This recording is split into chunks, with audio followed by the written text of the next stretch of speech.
Coit's Super Bowl 49 story.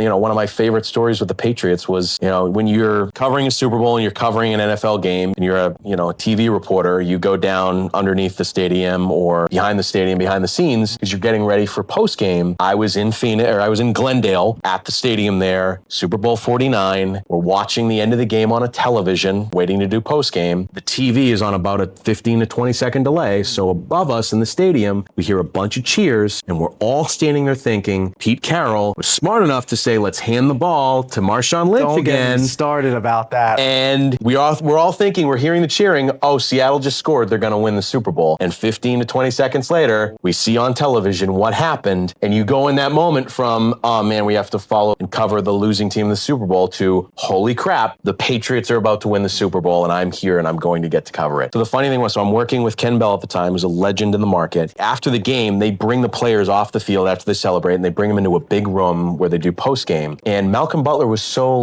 unknown to a lot of the media because he was just this rookie that just made this play. Comes into the room, everybody wants to talk to Revis and McCourty and Brady and Gronkowski and Edelman, all these guys. He comes into the room, sits down at a platform. I had covered the team all year, and so I knew exactly who he was. He sits down, and none of the assembled media goes over to him except for Ken and I. I look at Ken, I go, get up there. And Ken takes it, he goes, so what was it like? You made the big play. So we have this clip of just me and Ken talking to Malcolm Butler for probably a minute, and then all of a sudden everybody's like, that's the guy, and that runs over. It was special for us because Ken retired a couple years later, and he said to me, that was one of my favorite moments of my 35-year career, was being able to ask the guy who just flipped the Super Bowl on its head and made maybe the biggest play in Super Bowl history, the first question. And that's, those are the things you think about. And you treasure that you got to do it with, somebody like Ken, who was such a great mentor to me.